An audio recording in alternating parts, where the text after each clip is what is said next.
சமைக்கும் பொழுது ஒரு தவறால் அதோட முழு சத்தும் போயிடுமாம். எல்லோரும் தெரியாமல் செய்யும் தவறுதான் அது. தமிழ் சமையலில் கீரை உணவுகள் முக்கிய இடம் பெற்றுள்ளன. கீரை உணவுகள் சுவை மட்டுமல்லாமல் உடலுக்கு பல சத்துக்களையும் வழங்குகின்றன.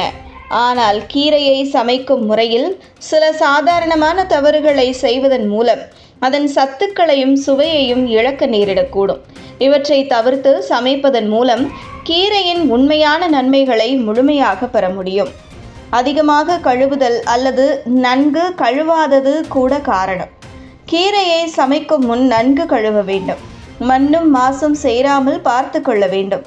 ஆனால் அதிகமாக கழுவுவது அதில் உள்ள சத்துக்களை நீரில் கழிவதற்கு வழிவகுக்கும். நீர் ஊற்றுவது. கீரையை அதிக நீரில் வேக வைத்து பிறகு அந்த நீரை ஊற்றுவது அதன் சத்துக்களை இழக்க செய்யும். குறைந்த அளவில் நீர் சேர்த்து நீரை ஊற்றாமல் சமைப்பது நல்லது.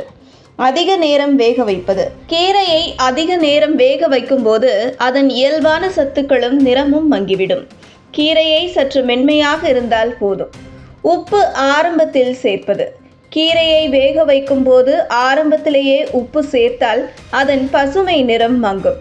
அதனால் கீரை வெந்த பிறகு உப்பு சேர்ப்பது சிறந்தது. அதிக எண்ணெய் அல்லது மசாலா பயன்படுத்துவது. கீரையின் இயல்பான சுவையை நுகர அதிக எண்ணெய் அல்லது மசாலா சேர்ப்பதை தவிர்க்க வேண்டும். எளிமையாக சமைத்தால்தான் அதன் உண்மை சுவையை ரசிக்க முடியும். தாமதமாக சாப்பிடுவது. கீரை சமைத்த உடனே சாப்பிட வேண்டும். தாமதமாக வைக்கும்போது அதன் சத்துக்கள் குறைந்துவிடும்.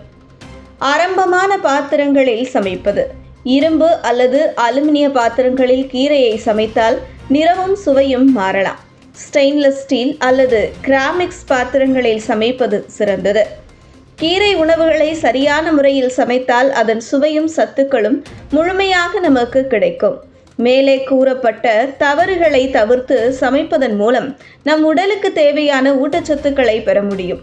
எளிமையாக சமைப்பதும் நேரத்தை சரியாக கணக்கிட்டு சாப்பிடுவதும் ஆரோக்கியமான வாழ்க்கைக்கு வழிகாட்டும்.